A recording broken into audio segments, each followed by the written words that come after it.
Setiap kali kita diberi kesempatan, ambil kesempatan itu.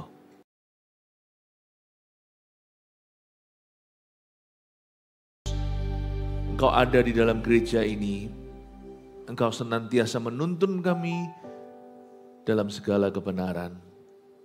Muliakanlah Yesus bersama dengan gereja ini. Yesus Kristus, Putra Allah yang tunggal, Juru Selamat kami, mempelai pria, suami gereja, suami yang sorgawi. Biarkan Engkau menyatakan dirimu lebih dari sebelumnya, dan berkati seluruh umat-Mu, khususnya GMS Surabaya Timur, agar bertumbuh, berbuah dalam pewahyuan. Sampaikan sabda-Mu, sembunyikan hamba-Mu di balik salib-Mu. Kami terima roh pengajaran. Dalam nama Yesus, haleluya. Amin, puji Tuhan, selamat pagi. Shalom, shalom, bisa sampaikan shalom satu sama lainnya. Silakan duduk, senang bisa kembali home sweet home di GMS Surabaya Timur. Apa kabar semua? Puji Tuhan. Baik ya semua ya. Gak baik pun Tuhan membuat segala sesuatu akan jadi baik pada waktunya. Hari ini kita akan menerima pengajaran tentang Kitab Ester. Jadi 5 kali saya akan berkhotbah hari ini. Munculkan di depan menu ibadahnya, itu dia. Saya kasih judul sifat mempelai Kristus. Kita akan masuk dalam Bible study, Bible story. Ambil catatan, pasti ada rema-rema dan nubuatan yang Allah taruh di dalam kehidupan Anda. Hari ini kebaktian pertama berjudulkan menghargai kesempatan. Ester pasal 1, entah sampai ayat berapa kita akan berhasil mempelajari. Kita hari ini punya waktu seberapa banyak untuk berapa ayat, nanti kita lihat. Mari kita sama-sama membuka kitab Ester, pasal yang pertama. Ini cerita tentang seorang ratu dibuang dan ratu itu digantikan oleh seorang ratu yang lain keturunan Yahudi namanya Hadassah atau Ester. Kata Ester ini, nama Ester ini bagus. Siapa tahu di sini ada yang bernama Ester, Bu Ester ada. Oh, ada Ester juga, ada beberapa lagi ya. Ada Bu Ester di sana. Wah, kita ada ratu-ratu di dalam ruangan ini ya. Ester ini seorang ratu keturunan Yahudi yang tidak diketahui identitasnya sampai nanti ketika dibutuhkan. Makanya kita jadi orang Kristen itu harus berani menampilkan diri pada waktunya ketika iman dipertaruhkan. Itu dulu ya, tapi jangan sok-sokan. Identitas yang tidak perlu kita umbar dan kita sebar. Gak perlu kita itu menjawab suatu pertanyaan lebih banyak daripada yang perlu. Jangan terlalu banyak bicara di akhir zaman ini, lebih baik mawas diri. Mari kita akan belajar tentang Ratu Ester. Ayat 1, pada zaman Ahasiweros, dialah Ahasiweros yang merajai 127 daerah, mulai dari India sampai ke Ethiopia. Pada zaman itu ketika Raja Ahasiweros bersemayam di atas tahta kerajaannya di dalam benteng Susan. Pada tahun yang ketiga dalam pemerintahannya diadakanlah oleh Baginda perjamuan bagi semua pembesar dan pegawainya, tentara Persia dan Media, kaum bangsawan dan pembesar daerah hadir di hadapan Baginda. Di samping itu Baginda memamerkan kekayaan kemuliaan kerajaannya dan keindahan kebesarannya yang bersemarak berhari-hari lamanya sampai 180 hari atau sampai setengah tahunan. Kayaknya ini pestanya agak terlalu berlebihan ya. Kita harus mengenal konteksnya. Di zaman itu di Timur Tengah ada sebuah negara adik kuasa atau negara Persia. Negara ini negara yang very powerful. Mereka itu dipimpin oleh seorang raja, Raja Ahasiweros, dan pemerintahannya itu sangat luas. Alkitab mengatakan di sini, merajai 127 daerah, itu 127 provinsi, dari India yang di Asia, sampai ke Ethiopia yang di Afrika, lewat Timur Tengah, kerajaan Ahasiweros itu terbentang sampai 23 negara, 3 benua, 127 provinsi. Ini orang gede sekali. Dan dia kumpulkan semua pejabat dan pegawainya, pembesar-pembesar itu, karena tujuannya adalah untuk rapat, terutama karena mereka mau pergi berperang. Setengah tahun itu kumpul dulu dan memikirkan strategi, tetapi pesta besar-besaran karena itu cara raja menjamu orang-orang VIP-nya. Setengah tahun loh, 180 hari. Kalau saya dulu pernah sekali pelayanan di New Delhi, di India tahun berapa itu, dengan kurang lebih 4 sampai 500 sampai 600 pendeta orang-orang India yang kami layani. Itu saya tinggal di hotel di tengah kota, tiap malam dengar suara musik yang luar biasa dan benar-benar caranya Bollywood gitu ya. Itu bukan hanya di ballroom hotel itu, tapi setiap kali keluar hotel dalam perjalanan naik mobil, pesta di mana-mana karena orang-orang India kalau menikah itu berhari-hari, makin kaya makin lama, 7 hari dan sebagainya. Saya jalan gitu kelihatan ada orang naik kuda. Wah, naik kuda, berarak-arakan kuda. Malam loh itu, luar biasa. Kita ini pesta di Indonesia mungkin ada apa-apanya. Ini lebih lagi ya.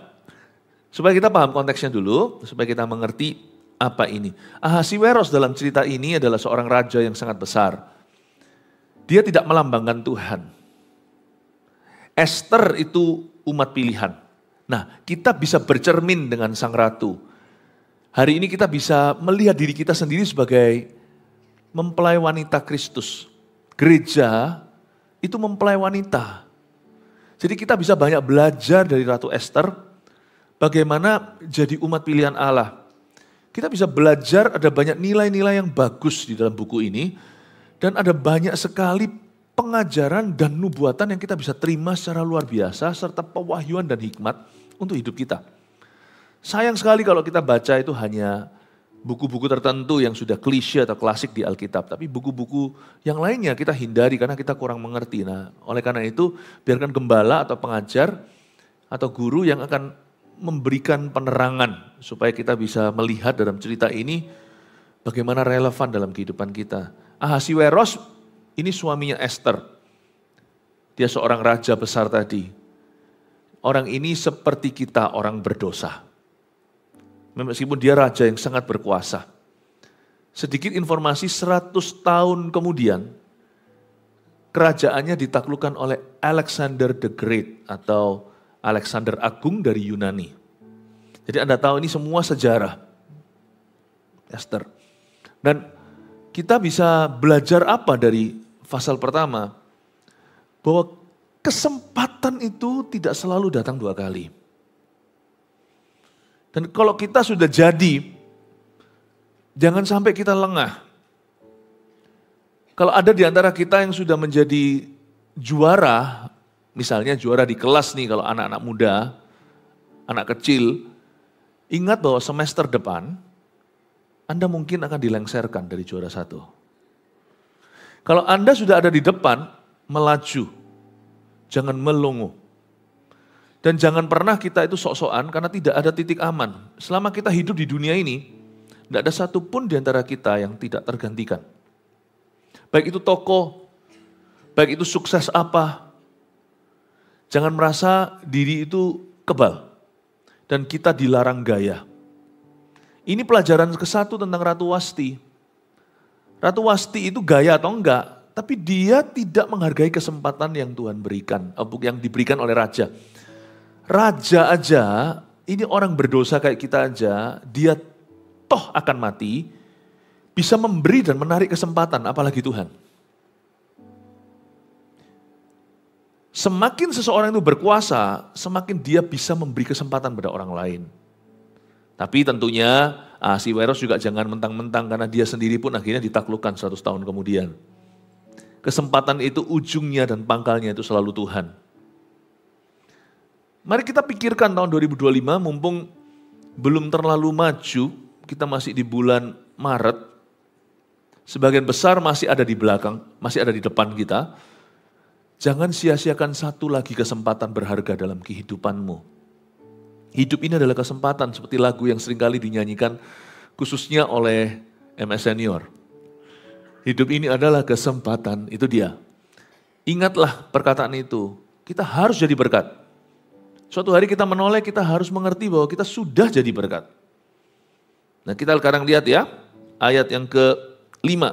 Setelah genap hari-hari itu, maka raja mengadakan perjamuan lagi 7 hari lamanya bagi seluruh rakyatnya yang terdapat di dalam benteng Susan, daripada orang besar sampai kepada orang kecil, bertempat di pelataran yang ada di taman istana kerajaan. Masih ada ekstra 7 hari lagi setelah lewat 180.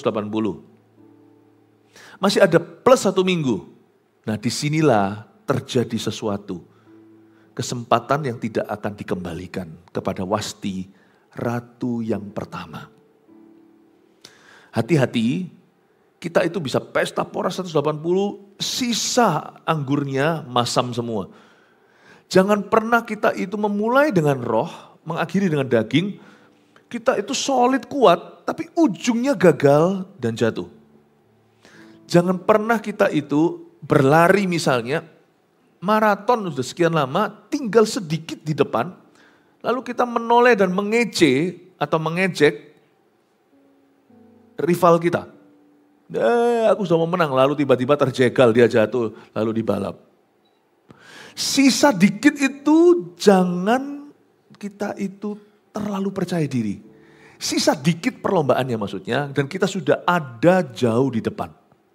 Jangan pernah merasa, nah sekarang aku tidak butuh Tuhan.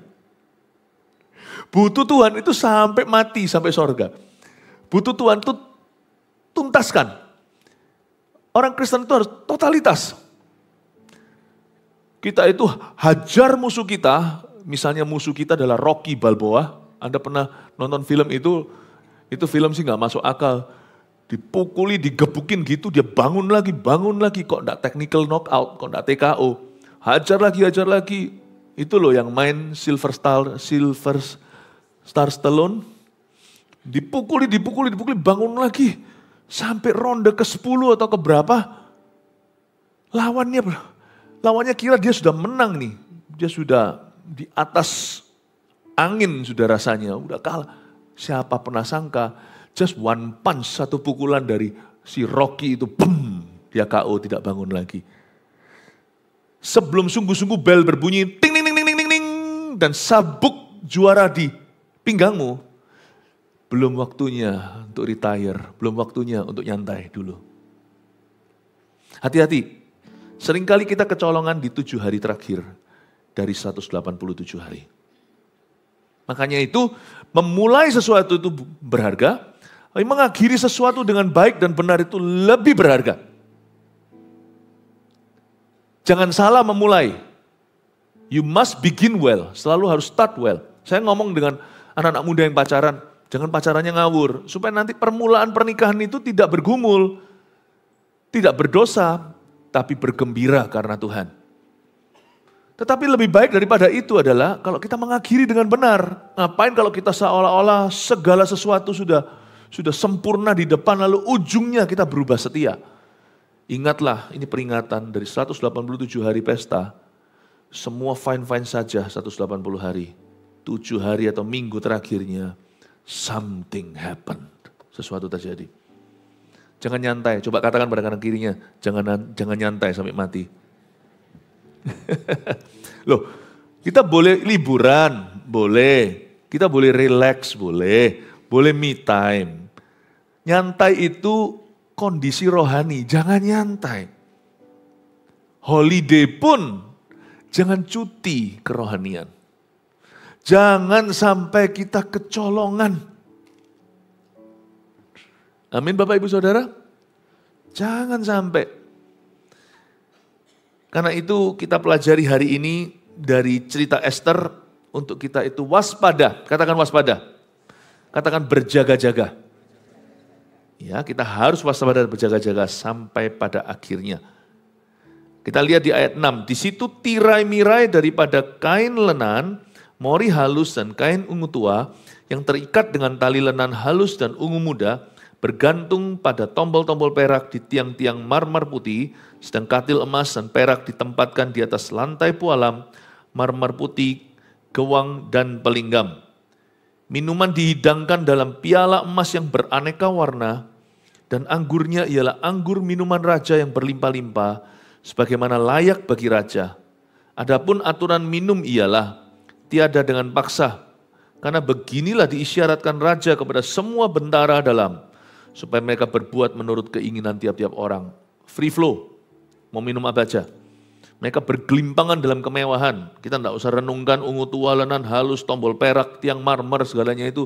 Kecuali kalau Anda insinyur mungkin, kalau Anda desainer mungkin, kalau Anda pikirkan, wah itu benar-benar kemewahan. Bahkan orang-orang kaya pun, yang bergelimpang harta pun, mesti hati-hati dan waspada. Hidup ini adalah kesempatan. You never know. You may seem to have everything. Mungkin Anda ada yang merasa punya segala sesuatu. Percayalah, kadang-kadang hanya satu hal aja yang tak kau miliki, itu yang bisa mematikanmu. Kita mungkin punya segala-galanya, cuma ada satu hal aja yang kita tidak punya. Itu mungkin bisa mematikan Anda. Makanya itu bergantunglah pada Tuhan yang punya segala-galanya. Dia sungguhan yang punya segala sesuatu. Kita punya segala sesuatu semua, everything. Cuman paru-paru kita sudah tidak bisa narik oksigen lagi. Udah itu aja, cuma satu aja. Daya tariknya nggak bisa. That's it. Lucu ya. Hidup ini tidak menentu. Saya nggak ngomong ini untuk membuat kita pesimis. Saya ngomong begini untuk membuat kita semakin bersandar dan bersyukur pada Tuhan. Dan jangan kita itu kalau tidak punya segala-galanya itu jangan iri dengan mereka yang punya lebih. Kalau mereka memperolehnya dengan cara yang halal, bahagialah untuk mereka, jangan picik hati. Berkati orang dalam suksesnya, berkata terima kasih Tuhan orang itu sukses. Aku turut bahagia, sungguhan loh ya, tidak lip service. Sungguhan happy untuk orang lain. Jangan mencibir sukses orang. Tapi ya nggak usah minder. Dia bahagia, dia punya ini itu, aku enggak punya itu dan ini, tapi aku bisa sama bahagia tuh. Karena kalau sama-sama Tuhannya, Tuhan adalah gembalaku, tak akan kekurangan aku. Tuhan tuh cukupkan apa yang kubutuhkan dan Tuhan tahu persis apa yang aku perlukan. Mungkin aku enggak butuh seperti orang itu butuh banyak. Aku enggak perlu seperti itu. Mungkin orang itu perlu beri makan begitu banyak orang. Aku enggak mungkin. Aku mungkin dalam konteks hidupku itu lebih sederhana. Saya belajar dalam hidup ini enggak pernah iri sama orang. Tidak pernah minder, dan juga jangan sombong. Kalau kita memiliki sesuatu lebih. Karena sekalipun kita punya sesuatu lebih, kita tidak punya segala sesuatu. Sadari. Saya punya sesuatu yang Anda tidak miliki. Tapi bukan berarti saya punya segala-galanya. Mungkin misalnya, sama Kolyang nih. Mungkin saya punya suara untuk nyanyi. Mungkin lebih merdu. Tidak ngaku-ngaku nih. Tapi saya tidak punya segala sesuatu, tapi mungkin kalau suruh nari, saya paling parah kalau suruh nari, nggak bisa juga ya Kolyang ya. Tapi Kolyang pasti punya sesuatu, kelebihan Kolyang. Kolyang itu kalau sama orang ya, nggak tahu gimana kalau saya lihat ya, sama hubungan dengan masyarakat, segala, kok bisa ya? Kok bisa saya itu introvert, Kolyang itu bisa sama orang itu bisa luas, supel sama semua orang itu. Kalau ini menurut saya ya, pandangan saya. Punya sesuatu yang saya tidak punya. Tidak ada orang itu punya segala-galanya itu. Tidak ada. Hanya Tuhan yang punya segala sesuatu. Karena itu kita kalau punya sesuatu, persembahkan untuk kemuliaannya dan untuk bangun manusia. Amin Bapak Ibu Saudara. Belajar untuk tidak sombong. Belajar untuk tidak minder. Jangan sampai kita dihakimi oleh sesuatu, oleh seseorang, karena sesuatu yang orang itu punya yang kita nggak punya. Loh, kamu jangan tarik aku ke gamemu, ya aku game over lah. Tapi kalau kamu ku tarik ke gameku, kamu yang game over. Misalnya orang punya segala sesuatu. Contohnya, dia punya gedung di seluruh dunia. Di New York ada, di mana-mana. Wah terbang ke sana sini. Mungkin dibanding dengan orang itu kita kalah. Kalah secara harta, pencapaian bisnis juga misalnya. Ya, mungkin kalau bicara tentang kartu frequent flyer-nya itu sudah bukan hanya gold, bukan hanya emas, tapi platinum. Wah, misalnya. naik ke pesawat itu sudah kayak naik angkot gitu. Angkutan kota. Wah, kita nggak usah minder. Ya karena memang itu kebutuhan dan demand atau tuntutan pekerjaan. Pekerjaan saya lebih ke cek log pagi, pulang sore. Nggak perlu traveling kemana-mana, monoton sifatnya. Tapi saya punya kartu dengan keluarga saya itu gold atau platinum. Tiap malam selalu dinner with my family. Sana kartunya hijau sama keluarganya. Jangan irilah dan tidak usah minder. Saya memang tidak punya gedung pencakar langit. Tapi saya punya waktu dengan keluarga saya jauh lebih penuh. Kita punya masing-masing. Sedangkan orang seperti itu harus cari waktu. Kita punya waktu. Karena pekerjaan kita lebih terprediksi misalnya. Puji Tuhan, tidak usah minder. Dia punya apa? Tidak usah lihat kartunya. Wah, kok beda kelasnya. Kartuku dengan keluargaku, kelasnya lebih tinggi dari kartumu. Sana ketemu keluarganya itu harus ngos-ngosan. Cari kesempatan. Saya tiap hari bisa makan dengan family saya. Bersyukurlah untuk sesuatu yang kau punya. Saya nggak pernah terintimidasi dengan kelebihan orang lain. Saya syukuri kelebihan mereka. Tapi saya syukuri juga kelebihan saya. Amin Bapak Ibu Saudara. Jadi orang itu gitu aja, nyantai aja. Ya, tapi kalau secara kerohanian jangan kau nyantai. Secara tujuan jangan nyantai. Secara kewaspadaan untuk menjaga hati. Karena dari situ mengalir kehidupan, jangan kau santai. Karena setan itu selalu punya satu tujuan dalam hidupmu. Colong sesuatu, mencuri sesuatu. Dan dia kalau tidak bisa mencuri di awal, dia tunggu sampai nanti seminggu terakhirmu dia akan curi di situ. Be careful. Careful ya. Kita lihat sekarang ayat yang keberapa? Ayat ke-9. Juga Wasti sang ratu mengadakan perjamuan bagi semua perempuan di dalam istana Raja Ahasiweros. Pada hari yang ke-7 ketika Raja riang gembira hatinya karena minum anggur, bertitahlah Baginda kepada Mehuman, Bista, Harbona, Bikta, Abakta, Setar, dan Karkas, yakni ke-7 sida-sida yang bertugas di hadapan Raja Ahasiweros, supaya mereka membawa Wasti sang ratu dengan memakai mahkota kerajaan, menghadap raja untuk memperlihatkan kecantikannya kepada sekalian rakyat dan pembesar-pembesar, karena sang ratu sangat elok rupanya, tetapi Ratu Wasti menolak untuk menghadap menurut titah raja yang disampaikan oleh sida-sida itu, sehingga sangat geramlah raja dan berapi-apilah murkanya. Di sini ada dua versi, begini ceritanya. Waktu minggu terakhir itu, raja lagi happy, karena dia bangga sama istrinya, karena istrinya itu cantik bukan main. Dia panggil sang ratu untuk datang ke istana Raja Ahasiweros. Maksudnya apa? Mereka nggak tinggal satu kamar. Enggak, kalau raja zaman dulu, raja punya istana kerajaan, ratu punya istana keratuan. Jadi raja panggil ratunya, sini, suruh pakai mahkota kerajaan. Raja suruh pesuruhnya itu sida-sida. Ya. Lalu ratu disuruh pakai mahkota datang untuk menjamu tamu. Kan raja kepingin toh, maksudnya istrinya dari sebelahnya untuk bisa menjamu tamunya. Dia dengan bangga kan memperkenalkan, ini loh Bu Ahasiweros. Wah gitu ya. Jadi dia kepingin gitu ya, untuk menunjukkan bangga kan, selain itu dia pasti merasa komplit kalau ada istrinya. Tapi Ratu Wasti menolak, entah karena apa, tapi ayat 9, Wasti punya gawe sendiri, punya urusan sendiri. Ratu Wasti, sang ratu mengadakan perjamuan bagi semua perempuan di dalam istana Raja Ahasiweros. Ada dua versi. Versi pertama membela Ratu Wasti. Versi pertama itu gini loh, raja itu kan lagi riang gembira karena minum anggur. Jadi raja ini semi mabuk. Wasti disuruh dipanggil itu untuk ditunjukkan kayak barang aja, seperti benda, seperti sebuah objek. Dia sebagai seorang perempuan yang bermartabat, dia menolak suaminya, enak aja. Lu kira gua barang? tonton sama orang, gitu ya. Nggak yang aneh-aneh sih, nggak mungkin lah raja itu izinkan istrinya itu dizolimi, kan nggak mungkin. Seorang laki-laki itu, dia bisa baik hati, tapi sekali istrinya dijamah, dia bisa jadi macan. Dia bisa jadi singa. Ya. Jadi apalagi dia rasa ini kebanggaan.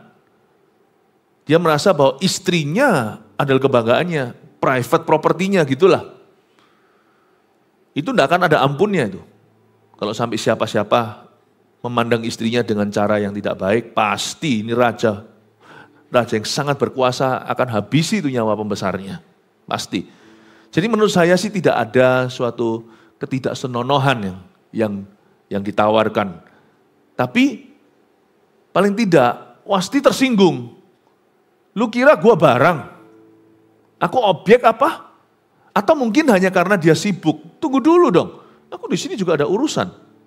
Nggak tahu ya. Tapi kalau dari sisi Raja Ahasiwerosnya cukup lumrah. Cukup lumrah. Kalau orang itu ingin ditemani sama istrinya. Waktu ketemu sama tamunya. Bahkan kemungkinan besar ya. Misalnya kalau ada di sini yang membuat business deal. Kalau Anda seorang pengusaha. Anda mau ketemu dengan klien atau gimana? Ada baiknya ya, ada hikmatnya. Kalau misalnya ketemu itu, ajak istrinya. Karena orang ketika melihat suami istri, itu lebih sungkan. Selain mau menggodamu juga mikir 2 kali. Dan kalau mereka nggak benar bisnisnya, pakai cara-cara dunia, cara-cara yang nggak baik. Mereka juga akan mikir gitu. Kalau ada suami istri datangnya. Tapi kalau laki dengan laki lebih berani. Dan jangan takut Anda kehilangan bisnisnya gitu. Kalau aku bawa istriku, bisnisnya batal. Karena dia maunya sesama pria, bahkan ada agenda-agenda rahasia di baliknya. Apalah misalnya ditawari ini, ditawari itu, kan di dunia bisnis biasa itu. Di dunia yang begitu berlumuran dosa. Hal itu sudah terdengar, cerita-cerita gini itu sudah nggak baru. Kalau sampai Anda kehilangan bisnis, karena rekan kerja Anda melihat Anda sebagai seorang family man, atau seorang pria yang komitmen sama keluarganya, bisnis seperti itu nggak usah Anda kerjakan. Beritahu sama dirimu sendiri yang gini nggak cuan nggak apa-apa. Aku tidak perlu do business with everyone. Do not destroy your soul for profits. Ada bisnis tertentu kalau Anda mau kompromi aja sebagai laki-laki. Ya, kliennya datang gini, aku kasih servis ini itu. Mungkin bisa dapat keuntungan. Tapi ngapain kita itu menghancurkan jiwa kita? Senada dengan orang-orang begini akan membawa roh kita itu melorot ke bawah, jiwa kita itu hancur di hadapan Bapa. Bukan karena pertobatan, hancur karena dosa. Tapi saran saya memang ada hikmatnya. Kalau kita itu mau membuat bisnis deal itu, kalau ada pasangannya ikut, sekalipun pasangannya bukan, istrinya itu bukan, enggak ngerti tentang bisnisnya, biasanya ya orang jauh lebih sungkan. Bisnis deal itu lebih mapan. Jadi saya ngerti lumrahnya seorang laki-laki ingin istrinya ada di sebelah situ. Misalnya kalau kita ada satu function, ada satu pertemuan, ketemu sama orang-orang besar, atau ketemu sama tamu-tamu. Beda loh kalau disambut dengan lakinya doang. Oke, selamat datang. Dengan kalau istrinya ada di sana itu, oh ibu, pasti beda. Seorang pejabat datang sendiri, pejabat datang dengan istrinya, suami istri datang, itu pasti juga akan beda. Hawanya langsung beda. Kalau Adam aja yang datang tanpa Hawa, hawanya beda. Paham maksud saya? Dahulu pada waktu saya sempat untuk di dalam dunia marketplace, waktu sebelum saya lepaskan semuanya at the peak of my career, dengan cepat Tuhan bawa naik ke atas, tapi di atas, di puncaknya zaman itu, di season, di musim hidupku, itu saya lepaskan semuanya untuk melayani, untuk memberitakan Injil. Saya masih ingat kok saya buat komitmen, every business deal yang saya buat, baik itu dengan rekan-rekan, baik dengan orang Hong Kong, maupun dengan pebisnis dari Brunei Darussalam, pebisnis dari Singapura. Waktu saya ketemu dengan mereka, I always come with my wife. If you don't like it, you don't want to do business with me because Anda tidak mau berbisnis dengan saya karena saya dengan istri saya datang, fine, thank you. Bukan gua nggak butuh, bukan karena kita nggak butuh penghidupan, bukan karena kita nggak perlu uang. No. Nggak semua uang saya cari kok. Kalau Anda tidak bisa menerima saya family man, that I love my wife, I love my family, fine, thank you. No thanks. Semua business partner itu semuanya yang bahasa Surabaya yang genah semua. Kerjasama dengan kami. Yang gitu-gitu, yang mau pakai cara gitu-gitu, apa segalanya. Semuanya langsung menyingkir dengan sendiri. Namanya eliminasi alami. Jangan takut tampilkan istrimu. Bukan untuk show kok. Anda tunjukkan pada dunia, sebelum aku komit ke bisnis ini, aku komit kepada keluargaku. Nanti Anda akan dapat rekan-rekan bisnis yang menghargaimu. Bahkan ada juga yang akan kerjasama dengan Anda karena berkata begini, kalau dia aja sama keluarga gini, aku bisa percaya berbisnis dengan orang ini. Berarti orang ini mau nakal, mau rusak, mau curang, kemungkinannya kecil kalau saya lihat family life-nya. Kalau aku lihat cara dia memperlakukan istrinya, cara dia komitmen pada keluarganya, nggak mungkin lah orang seperti ini itu langsung larikan uangku, tabrak lari karena dia ada alamatnya. Dia pasti akan peduli sama keluarganya. Orang yang waras, yang bisnisnya mau profesional, orang yang benar, nggak tentu orang Kristen ya, tapi orang yang mau berbisnis sifatnya langgeng untuk waktu yang lama, pasti saya mau tahu keluarganya. Kalau saya sih begitu. Saya nggak perlu tahu karena ini bukan pelayanan, karena ini urusan adalah urusan profesional, tapi saya mau a glimpse atau saya mau mengintip sedikit kehidupan privatnya. Baru saya bisa percaya nanti sebelum tag kenapa apa sama orang itu. Oke, nanti kapan kita makan malam, nggak tentu harus ada di office atau di ruang rapat. Kita bisa makan malam misalnya, ketemu dengan rekan bisnis yang akan segera kerjasama, saya akan undang keluarganya secara sengaja, karena saya mau lihat orang ini kayak apa. Nah kalau dia datang dengan gandengan, ternyata itu istri mudanya, saya mikir 2 kali. Kalau sama istrinya dia bisa khianati, sama aku, bisnis partner yang baru, pasti dikhianati cepat lambat. Bodoh apa aku? Paham maksud saya cara berpikir ini? Kalau sana bisa khianati nyonyanya, istrinya yang sudah menikah 25 tahun sama dia, 20 tahun, 40 tahun bahkan, 15 tahun aja. Waduh, aku sama dia gak bisa lihat jauh. Kayaknya nih 7 tahun setelah langgeng kerja sama kita, lancar 5 tahun, cepat lambat orang ini pasti akan khianati saya. Saya kalau mau kerja sama orang untuk waktu yang lama, saya akan undang keluarganya. Saya kasih satu trik aja. Anda mau dapatkan pegawai yang gimana? Sekali-kali, gak apa-apa daripada nanti ditipu di tengah-tengah. Pegawai pun bisa menimbulkan kerusakan hebat loh dalam company perusahaan. Undang aja keluarganya. Makan sekali keluar gitu, gak apa-apa lah, anggaplah itu sebagai investasi untuk kau tidak ditipu. Tak undang sama saya mau lihat. Kalau orang yang tukang selingkuh, waduh ini nanti akan tukang tilap nanti di dalam kantorku. Saya mau lihat. Saya tidak perlu tahu lebih dalam, kecuali kalau pelayanan, kalau hubungan gereja kan berbeda. Tapi kalau hubungan profesional saya juga nggak bodoh. Kalau saya interview seseorang, saya akan tanya, kira-kira siapa yang paling... Saya akan selipkan 1-2 pertanyaan yang tidak profesional, yang lebih sifatnya personal, tapi tidak masuk ke privasi orang itu.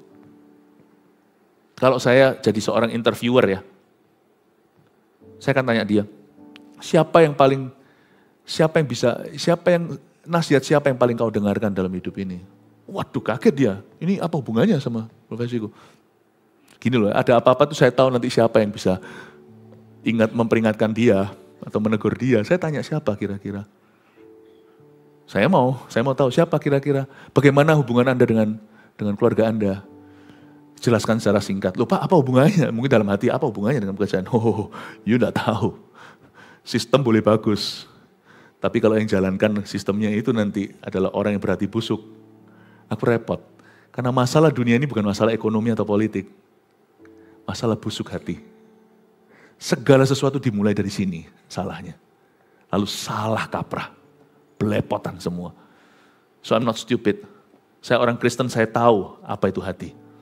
Saya nggak akan tanya melulu ke hati karena ini pekerjaan atau profesi. Saya akan tanya, mungkin pertanyaan terakhir. Describe shortly dengan cara singkat. Tolong jelaskan ke saya yang menginterview Anda. Hubungan Anda dengan keluarga itu seperti apa? Wah, bingung dia pasti. Kalau dia jawabnya terus gini, lihat ke bawah segalanya, saya rasa dia tidak jujur. Tapi kalau dia bisa lihat menatap mata Anda dan memberi jawaban yang real, saya akan hire orang itu. Kurang-kurangnya sana sini nggak apa-apa. Dengan yang satunya tadi itu lihai sekali, hebat. Tetapi tanda tanya abu-abu, ambigu, kalau ditanya pertanyaan yang sifatnya personal, saya akan pilih yang kurang smart, tapi yang lumayan. Jangan sampai yang sama sekali nggak bisa. Lah saya dalam dunia bisnis misalnya bukan mau jadi guru Saya nggak akan, kalau dalam pelayanan saya cari yang mentah. Tak didik dari bawah. Tapi kalau mungkin dalam berbisnis beda rule of the game-nya. Saya akan tanya. Dan saya akan ambil yang seolah-olah kurang smart. Saya akan tambahkan karena saya tahu orang itu sudah punya karakter yang baik. Saya akan tambahkan kelebihan-kelebihannya. Saya mendingan training orang ini ekstra berapa bulan, daripada nanti saya akan mengelus dada saya ekstra berapa tahun karena orang itu. Paham maksud saya Bapak Ibu? Sekarang dari sisi seorang laki-laki kita mengerti kenapa dia bawa. Ini dialah sedang kumpul dengan semua pegawai pejabat pembesarnya sebelum perang.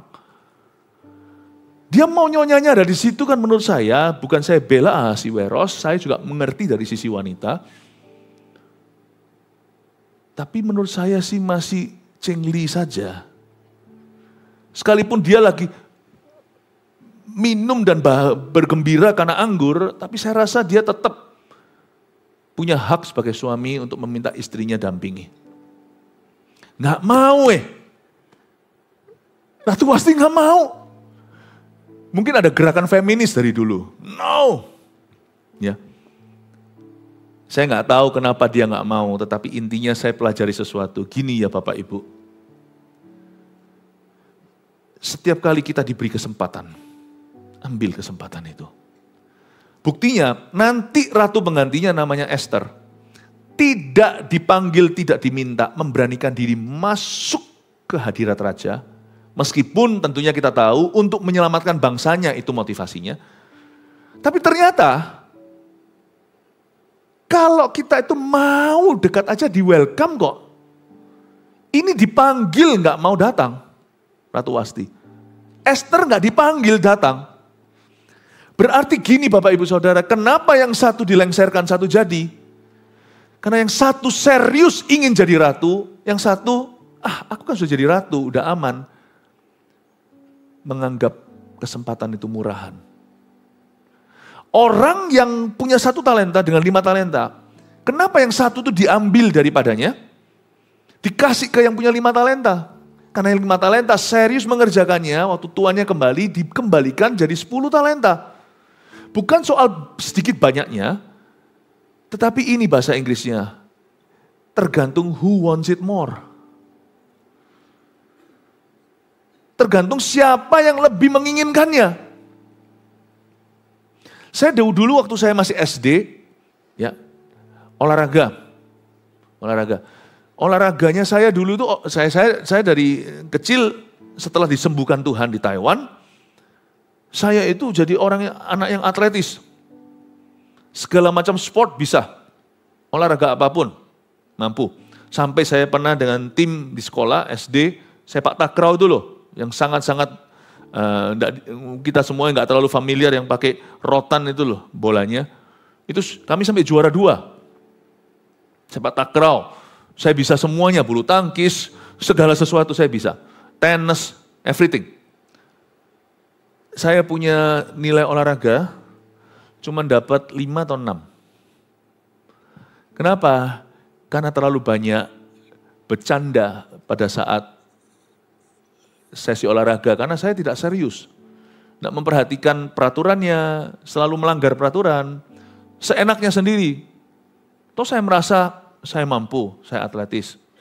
Lari juga, saya pernah sekali suruh lari putar sekolah.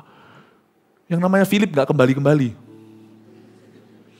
Beli es sirup, beli jajan di pinggir jalan.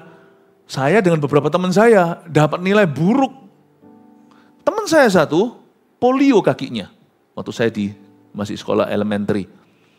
Dia lari terakhir datang. Enggak, saya yang terakhir, dia dulu sampai. Karena dia sekalipun dia lari enggak bisa, tapi dia jalan dengan sepatu polionya itu. Pelan-pelan. Guru memberi dia perkecualian. Orang lain muter misalnya 3 kali di sekolah atau 5. Dia hanya muter sekali saja. Tapi dia nyampe sebagai orang kedua terakhir. Sampai di sana dia dapat nilai 10. Saya orang terakhir setelah dia. Saya datangnya itu kurang lebih 15 menit setelah dia. Dengan bawa pentol, bawa skala. Akhirnya saya dapat 5. You see, dalam hal ini 5 talenta yang kalah. 1 talenta menginginkannya. Bukan nilai 10 itu who wants it more. Bukan kemampuanmu, bukan mampu, tapi kemauanmu. Dia sungguh-sungguh inginkan itu. Makanya dia dapat segitu. Ratu Wasti tidak menginginkan kok posisi itu. Dia merasa aku sudah di sana. Ingat sesuatu Bapak Ibu, apa yang tidak kau inginkan atau tidak kau hargai, pasti dikasih ke orang lain nanti. Udah gitu aja. Apa yang sekarang merupakan your crown atau mahkotamu, kalau Anda tidak inginkan. Ada satu show namanya Ellen apa itu yang akhirnya Ellen DeGeneres. Ya, itu terkenal sekali. Tapi dia mulai abusive. Dia mulai pakai cara-cara yang tidak baik, mulai menekan semua rekan-rekannya, mulai merasa dirinya di atas awan-awan. Akhirnya kan sekarang nggak jadi. Ketika dia merasa, saya ngerti kalau taping kayak gitu tuh luar biasa. Itu terus lama-lama dia jadi bosan. Tapi sekarang setelah dia sudah disingkirkan, malah justru menginginkan. Digantikan dengan orang lain, apapun juga yang tidak kau hargai, Tuhan akan memberikannya ke orang lain. Hargailah. Jangan berkata, kerjaanku ini monoton begini aja. Bosan aku. Begini terus. Sampai kehilangan pekerjaan, baru berkata, kembalikan pekerjaan itu Tuhan, kembalikan kepadaku. Manusia itu punya satu sifat jelek. Ketika dia hilang sesuatu, baru dia rindu. Tapi ingat sesuatu, apa yang tidak kau hargai, akan diambil daripadamu. Mungkin gak sekarang, tapi cepat lambat pasti. Tapi celakanya waktu diambil, penyesalan akan luar biasa di dalam hati. Dan Anda tidak bisa berbuat apa-apa. Ingat sesuatu, berkat yang paling monoton pun, yang paling membosankan pun, berkat yang paling kecil pun, bukan hanya pertahankan. Sekalipun sudah kau miliki, perjuangkan. Tiap kali diberi kesempatan dalam berkat yang sudah Tuhan berikan, setiap kali diberi kesempatan dalam bidang yang Tuhan sudah percayakan, setiap kali Anda memberi kesempatan untuk bisa menikmati apa yang sudah Anda miliki, nggak usah kejar yang belum Anda punya. Apa yang sudah Anda miliki itu kalau Anda bukan punya menghargainya dengan segenap hati, seperti menghargai Tuhan, Anda tidak akan hanya sekedar mempertahankan, tapi memperjuangkan. Loh, ngapain diperjuangkan? Aku sudah punya. Itu sudah milikku kok. Perjuangkan terus. Saya sampai hari ini masih memperjuangkan kebahagiaan keluarga saya, meskipun keluarga saya keluarga yang bahagia. Saya memperjuangkan. Saya ngomong sama istri saya. Sama istri saya seperti ini. Aku punya satu goal. Visi gereja jelas. Visi kita dari Tuhan sudah sangat-sangat gamblang. Tapi visiku sebagai laki-laki, saya bilang. Visi saya sebagai pria, sebagai suami adalah membahagiakan kamu. Saya ngomong sama dia. Kamu menikah cuma sekali pada seorang pria. Aku pastikan you happy. Itu pun saya masih gagal-gagal terus. Saya masih gagal-gagal terus. Kadang-kadang masih hal-hal tertentu, hal kecil yang mungkin saya bisa lakukan, saya lupakan. Padahal saya sudah komit kayak begitu aja masih kurang. Sayanya dia nggak pernah ngomong apa-apa, nuntut apa-apa. Tapi saya merasa, I could have been better. Perjuangkan. Sekalipun sudah istrimu. Jangan hanya kejar wanita itu sebelum dia apa-apa dalam hidupmu. Dikejar, kan sifatnya anak-anak muda. Kejarnya itu kayak, betul-betul kayak agak sedikit, bukan merinding ya, kita agak sedikit gimana gitu lihat anak-anak muda yang begitu posesif. Padahal belum apa-apa loh, baru pacaran loh. Video call 24 jam sehari. Aku lagi sisiran, kamu lagi apa? Tunggulah, jangan ngejos di depan. Kalau Anda sungguhan menikah, itu masih ada 50 tahun pernikahan, 60-70 tahun pernikahan. Justru yang menikah itu harus perjuangkan. Loh, dia sudah jadi biniku, sudah jadi istriku, dia sudah jadi suamiku. Perjuangkan. Perjuangkan. Sebab apa yang tidak Anda perjuangkan, Anda pasti akan malas-malasan. Dan apa yang malas-malasan pasti tidak akan kau hargai. Apa yang tidak kau hargai pasti akan hilang. Hilang mungkin tidak hilang gimana lah, enggak. Pasti ada sesuatu yang hilang tapi di dalam pernikahan Anda. Dengan anak juga sama, perjuangkan. Saya perjuangkan, sudah anakku kok. Saya masih perjuangkan, sibuk. Misalnya saya kasih contoh. Saya sama Jeremy baru berapa hari yang lalu. Kita janjian waktu, padahal di rumah juga bisa. Tapi kalau di rumah kan kita pakai piyama. Tapi kalau di kerja, apalagi sekarang udah kerja di gereja, kita ketemu hari apa kemarin? Untuk waktu 2 jam, duduk hanya father and son di kantor. Saya ngambil slot waktu di tengah-tengah siang untuk bicara. Dan banyak ngobrol, diskusi tentang ministry. Sudah anakku, tinggal di rumahku. Perjuangkan waktu. Meskipun di rumah, kita juga punya waktu bersama. Di rumah kita punya hobi-hobi sendiri. Apalagi kalau makan-makan. Tapi saya tetap perjuangkan. Bapak, Ibu, Saudara, saya mau dorong Anda. Kalau sesuatu Anda hargai, pasti Anda perjuangkan. Bukan demi memilikinya. Tapi supaya bisa Anda menghargai berkat-berkat Tuhan di sana. Ingatlah bahwa kita bukan pilihan pertama seperti Ratu Wasti, seperti Ratu Esther. Ratu Wasti itulah pilihan ke-1. Tapi kalau Anda menghargai lebih daripada orang-orang yang diberi kesempatan, kesempatan itu akan diberikan kepadamu. Amin Bapak Ibu. Terus terang loh, kita ini bukan pilihan pertama loh. Secara manusia, Adam itu pilihan pertama. Adam. Kita bukan Adam kan, jangan hanya lihat beliau jatuh. Tapi dia itu pilihan ke-1. Sebagai manusia pun kau bukan pilihan pertama. Yang perempuan, jangan tersinggung sama saya, sebab saya percaya laki-laki dan perempuan martabat yang sama. Anda bukan pilihan pertama. Adam dipilih dulu, setelah itu Hawa dicipta. Oh kalau gitu Adam lebih superior dong, ya enggak juga. Kecuali Adam, satu-satunya orang yang mungkin gak punya pusar. Karena dia gak lahir dari mama. Adam itu satu-satunya manusia yang tidak lahir, tidak memulai hidupnya dari sejak bayi. Tapi langsung di usia bisa menikah. Hanya ada 2 manusia di seluruh dunia yang diciptakan Tuhan langsung dewasa. Jadi saya bisa bayangkan Adam itu nanti suatu hari di surga lah mau tanya, lu punya pusar enggak? Sekarang sih buat apa tanya cari-cari tahu. Kita semua dari hari-hari. Berarti laki-laki, dengarkan saya, kita bukan pilihan pertama sebelum kita mama. Every other man, setiap laki-laki yang ada di dunia ini, setelah Adam tentunya, semuanya lahir dari ibu. Kita ini buah hati, kita itu jatuh dari pohonnya. Pohon itu pilihan ke-1, your parents, not you. Jadi kita ini memang bukan pilihan pertama kok. Lalu secara umat pilihan Allah, orang Kristen pun bukan pilihan pertama. Kristen itu kan di perjanjian baru mulai. Abraham itu loh pilihan ke-1. Secara ras saja kita bukan pilihan pertama loh. Orang-orang Yahudi dipilih sama Tuhan.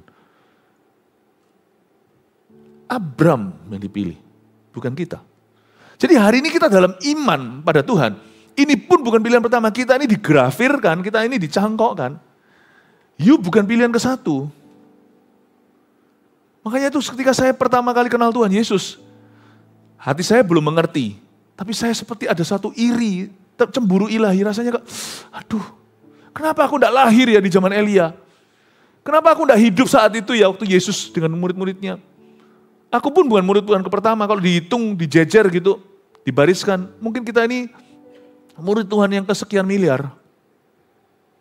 Oh Tuhan, aku ini bukan siapa-siapa. Makanya itu saya kejar Tuhan sungguh-sungguh. Saya berkata, pilihlah aku Tuhan. Choose me Lord. Doa saya sejak saya bertobat adalah use me mightily. Pakai aku secara luar biasa, entah caranya gimana, aku tidak tentukan. Tapi tolong make my life count, pastikan hidupku itu membuat perbedaan. Aku tidak mau menjadi satu orang manusia lagi yang pernah dicipta oleh Tuhan, lalu hidup sia-sia, mati, masuk tanah. Pakailah saya Tuhan, use me. Pakailah aku. Karena saya tahu saya bukan pilihan ke satu. Orang kalau merasa dirinya sudah jadi, dia bisa rasa aman.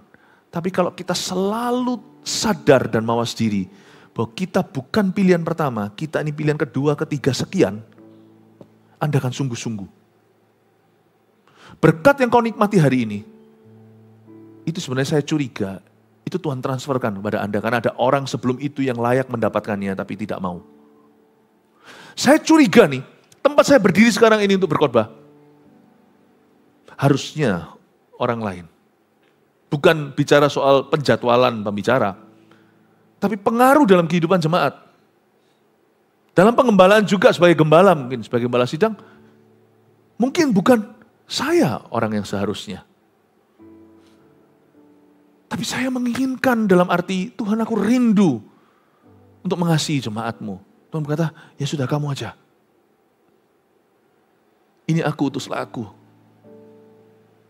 Kata Yesaya. Coba bayangkan kalau Anda tahu bahwa tempat Anda sekarang dapat berkat itu mestinya bukan milikmu. Kalau Anda bisa lihat pasangan Anda, harusnya dia itu jadi sama itu, dia kerja. Tapi kenapa dia mau sama Anda? Kalau Anda merasa, kalau Anda ngomongnya, kalau kita ngomongnya sama pasangan kita, gua mau sama lu sudah hoki tahu. Oh. Jangan begitu. Kita harus merasa diri sebagai orang yang beruntung. Saling beruntung. Tapi kita sendiri, kita harus merasa diri kita paling beruntung. Harusnya ada orang lain mungkin yang bisa bahagiakan dia. Mungkin kalau dia jadi sama seseorang hari ini yang lain, bukan saya, pasti dia hidupnya lebih bahagia, lebih nyaman lah, lebih mapan. Hargai istrimu, berkata thank you. Kamu mau sama aku, menua yuk sama saya. Aku akan berusaha untuk membahagiakanmu. Istri juga sama, lihat, kalau dia itu jadi, diam-diam ya. Jangan diutarakan, kalau diutarakan nanti gede kepala. Istrinya berkata, dia ini kalau jadi sama itu ya dulu teman, kan kita semua teman sekolah mungkin ya, SMA mungkin. Kalau dia jadi sama itu kan dia sempat, kok dia mau kejar aku ya, kalau dia jadi sama itu mungkin hari ini dia lebih berguna kali ya dalam profesinya, itu lebih pintar dari saya. Lebih ngerti tentang mengatur keuangan. Saya ini lebih ibu rumah tangga yang enggak terlalu banyak menguasai bidang keuangan misalnya. Tapi dia mau sama aku dan dia masih datang meskipun dia bukanlah orang yang sempurna.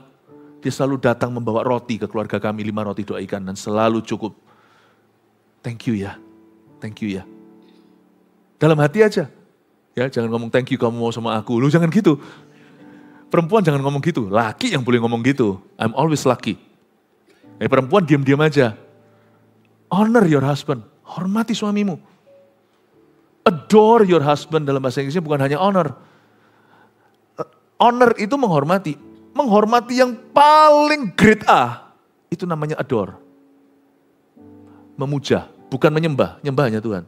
Memuja suamimu. Memuja ini bukan memuja berhala. Memuja suami Anda. Grade A-nya honoring, menghormati. Yang paling pol, itu memuja. Honor yang paling bawah, tidak ada respect, ya sudah terpaksa. Aku tetap honor karena posisi kalah. Sana orang tua. Mungkin orang tua jahat, tetap harus dihormati. Tapi yang paling pol itu adore. Kalau suami Anda baik, sekalipun bukan konglomerat. Mungkin kalau Anda bandingkan dengan suami orang, wah gini gitu, makanya tuh hati-hati Anda bergaul dengan siapa. Jangan sampai arisan-arisan Anda itu berujung fatal. Lalu banding-bandingkan dengan orang, janganlah dibanding-bandingkan, mesti kalah. Tapi orang lain Mungkin punya sesuatu yang disembunyikan. Anda tidak tahu pedihnya mereka. Tapi suami Anda tidak pernah membuat pedih. Dia selalu berusaha jadi suami yang baik. Memberikan penghidupan keluarganya. Dia berusaha. Itu lap, tolong dihapus keringatnya. Ketika dia pulang, thank you. Terima kasih, Papa sudah berusaha dan kerja. Ayo anak-anak, ayo Papa sudah datang semua, taruh HP-nya. Ayo makan sama-sama, taruh HP-nya. Ajari anak-anak itu hormati papanya. Taruh HP-nya, taruh semuanya. Ayo kita makan sama-sama, ngobrol sama Papa, cerita sama Papa. Apa? Jadi penengah, honor, adore. Anda akan lihat nanti ya, sesuatu yang missing dalam keluargamu akan dikembalikan sama Tuhan. Anak-anak juga sama. Hargai orang tuamu, hormati. Amin Bapak Ibu. Saya tadi katakan bahwa mungkin posisi saya sekarang berada di depan sini itu harusnya milik orang. Tapi Tuhan berikan kepada kami. Oleh karena itu saya tidak pernah buat perbedaan. Saya mau khotbah di depan 10.000 orang, 1.000 orang, 100 orang, 10 orang, atau 1 orang. I am the same man. Komitmenku tetap 100%. Saya ajari pada diri saya sendiri bahwa hari ini, tempat di mana saya berdiri ini, bukan milik saya. Itu kepercayaan, dan kalau Tuhan percayakan kepada saya akan senantiasa perjuangkan. Bagi saya tidak ada kebaktian pagi, kebaktian siang, kebaktian malam. Makanya itu kalau Anda datang ke gereja, masih ngantuk, itu urusan Anda. Selesaikan ngantukmu. Datang ke sini saya langsung cekokin Anda dengan sejarah, dengan remah, dengan nubuatan, dengan protein rohani. Saya tidak peduli mau jam berapa. Saya bangun tadi jam 4, saya sudah siap hatinya. Saya berkata, let's go. Tidak ada kebaktian pertama atau terakhir dalam hidupku. Setiap kebaktian selalu menjadi selalu mungkin menjadi kebaktian terakhir dalam hidupku. Saya selalu memberi yang terbaik. 3 poin sini, tolong catat apa yang kita bisa pelajari dari Esther pasal pertama. Menghargai kesempatan 1. Kita bukan pilihan pertama dalam segala sesuatu. Camkan dulu.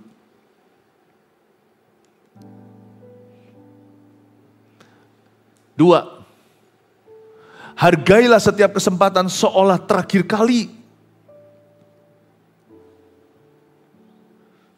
3. Apa yang tidak kita hargai akan diberikan ke orang lain. 3 poin sini dimunculkan semua sudah. Anda foto bersama-sama dengan fotolah ketiga-tiganya ini ya. Jemaat terkasih, pulanglah membawa berkat dari Allah Bapa, Allah Putra, Allah Roh Kudus menyertai hidupmu di setiap kesempatan yang Tuhan beri, yang tidak akan kau sia-siakan. Biar hidupmu semakin jadi berkat dan menjadi terang dan garam dunia. Pulanglah membawa sejahtera dan kemenangan. Dalam nama Yesus, haleluya. Amin. God bless you. Good morning.